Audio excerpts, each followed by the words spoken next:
Welcome on in to another edition of Falcons Today. On today's episode, we're going to run through some winners and losers from Atlanta Falcons organized team activities. Now that those are wrapped up with pretty much, we felt like it'd be a good time to just recap it in a very fun, digestible way. Now, when it comes to winners and losers, don't read too heavily into who's a winner and who's a loser, right? These are non-padded practices. They are heavy install for a new offense and a new defense. But I just think this is a good way to kind of consolidate and a fun way to digest who had a nice few weeks at OTAs and maybe who didn't have the best time.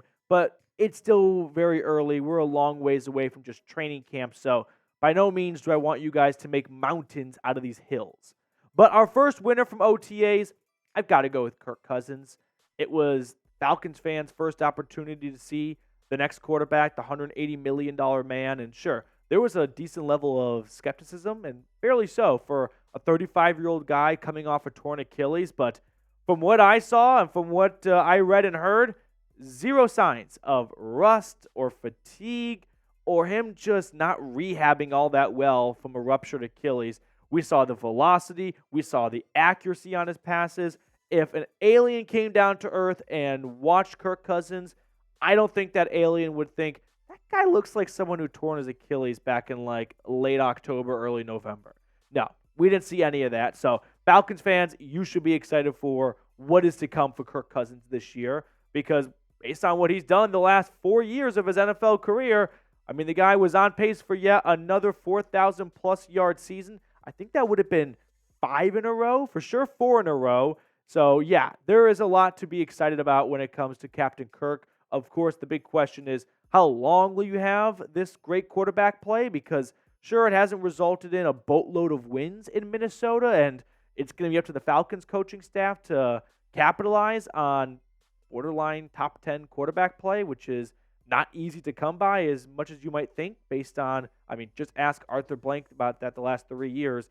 The last year of Ryan, Mariota, Heineke, Ritter, I mean, Kirk Cousins, I mean, just completely dwarfs all of that kind of quarterback play the last 3 or 4 years in Atlanta. Now, before we get on to the next winner and loser in today's video, if you are a diehard Falcons fan, 24/7, 365, or in this case, 366 days a year, then come hang out with us for the rest of the off season. We got 22,000 plus strong here. We have fun on the channel. I like to give out some takes. Don't bat 1,000. Like I said, Dallas Turner would be a Falcon. Didn't happen. So I've got a drunk live show coming up here where I'm going to get obliterated as a punishment for Dallas Turner getting past the Atlanta Falcons. More on that to come a little bit, but we're looking at the middle of next week just because I was going to initially do it over the weekend, and then I felt like you guys probably have fun things to do on your Friday and Saturday night, at least better things to do than watch me get drunk on YouTube Live. So I'm sure you have your Tuesday and Wednesday nights wide open. So that felt like a pretty good time to do it. So keep your eyes peeled for that over the next few days. First loser I've got from OTAs, I'll go with Richie Grant. And this is a bit harsh, and there's some really positive news that came out from OTAs regarding Richie Grant, but one of the big picture items for the Atlanta Falcons coming out of OTAs was DeMarco Hellams has kind of taken over as the starting strong safety opposite of Jesse Bates, which is where Richie Grant started off a year ago today and ultimately lost his job to the 7th-round pick out of Alabama. Now, it's kind of a good news, bad news situation here for Richie Grant and DeMarco Hellams. Well, mostly just Richie Grant here.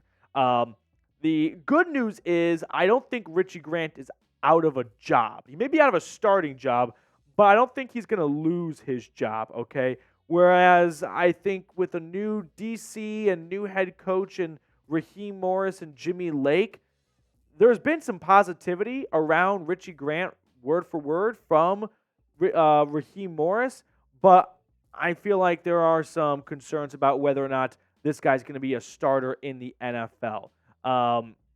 When I think about Richie Grant and what I can expect to see out of the Atlanta Falcons defense this year, I think we'll see a lot of 3 safety looks. That's something Raheem Morris did a lot in LA. So because of that, I think there is a job for Richie Grant.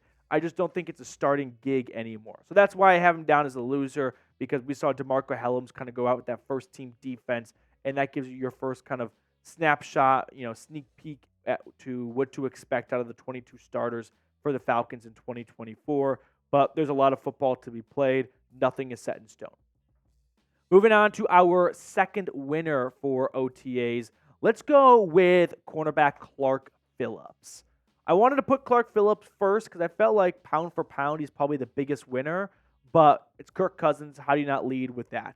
But Clark Phillips, by a lot of takes and a lot of analysis, has been one of the best storylines coming out of OTAs. I mean, he's battling for a starting gig opposite of A.J. Terrell, and you can see that he's kind of firmly established himself as the CB2, especially when A.J. Terrell was out with a tight hamstring. Clark Phillips kind of took over as the number one cornerback, and this was a big question mark going into the spring practices and whatnot of who would be the starter opposite of Terrell. Would it be Antonio Hamilton? Would it be former first-round pick Mike Hughes? Would they address it in the draft? No. They went with Clark Phillips, who they took in round 4 last year out of Utah. We didn't see a lot from Phillips to begin 2023. Remember, it was Jeff Okudah taking pretty much every snap at CB2. Ultimately, the Falcons phased out Jeff Okudah and went with the young guy Phillips, who had some nice moments, had some really good games, like the Jets game comes to mind, and sure, had some not-so-great moments, but we can't be too critical of rookies. You're just never going to get anywhere if you pull the plug every time a rookie makes a mistake. But tackling in a zone defense is definitely a question for Clark Phillips that I'm curious to see if he can answer, especially when you look at what Raheem Morris and the Rams did and what to kind of expect a little bit from Jimmy Lake. We'll get some better looks at it when preseason football rolls around, and it'll probably take some regular season games to have a good idea as to what the identity of this Falcons defense will look like. But I'm expecting more of a shift from man to zone. And when you move to a zone defense, right, you try to keep the ball in front of you, and that means wrapping up in open space. And Clark Phillips at Utah, he was a really good ball hawk corner. Not quite sold on him being an efficient tackler. And that's going to be something he has to work on. And if he can execute, he's got himself a starting job in the NFL. Now, some quick trivia I want to ask before we get to the rest of our winners and losers. Who is the Falcons' interception leader from 2010 to present? Let me know down below in the comment section. We will reveal the answer for you at the end of the video. But Falcons' interception leader combined seasons from 2010 to present day. Second loser, I'm going to go with Lorenzo Carter. Similar to Richie Grant, I just want people to lower their muskets and remind themselves that it's just a fun-ish way to consolidate what we learned, what we saw at OTAs. And what we saw a little bit of was, well, we saw Bradley Anae, who was recently added by the Falcons, former Dallas Cowboy, take some reps opposite of Arnold Ebiketie with the first-team defense. Am I overreacting?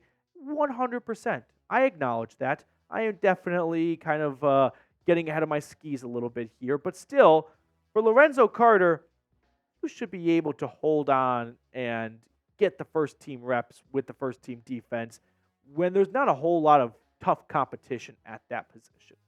In all reality, they probably were just doing a little bit of a rotation, but still, this just kind of raises a little bit of a question mark in my eyes as to Lorenzo Carter was a starter in 2022. Last year, we saw him regress and just kind of have a smaller role with the Falcons altogether. Bud Dupree's gone, so Lorenzo Carter should theoretically pop back up to the top of the depth chart. But if you're not seeing that with Carter and you're already testing out Bradley Anae, I'm going to be a little bit concerned. If we're talking about pressures, because the Falcons need to generate more of that, maybe the plan for Atlanta is to just generate pressure from the interior defensive line. I'm sure there were a handful of guys in the draft and in free agency the Falcons wanted to get to address their long-lasting pass rushing woes, but they probably didn't have the opportunity to get the guys they wanted to in the draft when they were on the clock. And the players that they circled and highlighted in free agency all went for more than they were willing to spend. And I'm hoping the reason why they didn't really make a major addition at pass rusher was because they didn't want to reach in the draft and they didn't want to overspend in free agency. So with that being said, it's going to be up to the interior defensive line for the Falcons to generate some pressure, right? Zach Harrison will probably be a little bit of a floater between being a 5 technique defensive end, maybe hopping inside to 3 technique as well.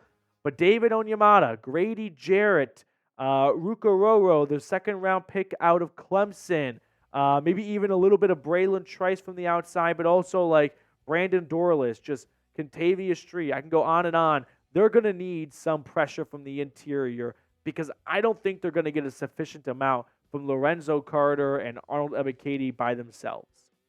Now, before we look at my final winner from OTAs, if you want to up your Atlanta Falcons wardrobe, go to chatsports.com/Falcons combo. You're not just going to get one shirt, you're going to get 2 shirts, and it's 25% off. So if you want to get some more Falcons merch in your life or you want to gift to someone else, this makes for an awesome gift. Plus, take it one step further, order it to your own home, separate the 2 shirts. Now you got 2 gifts right there, 25% off. I'm doing future you a favor right now. I put this link in the comments and description of today's video.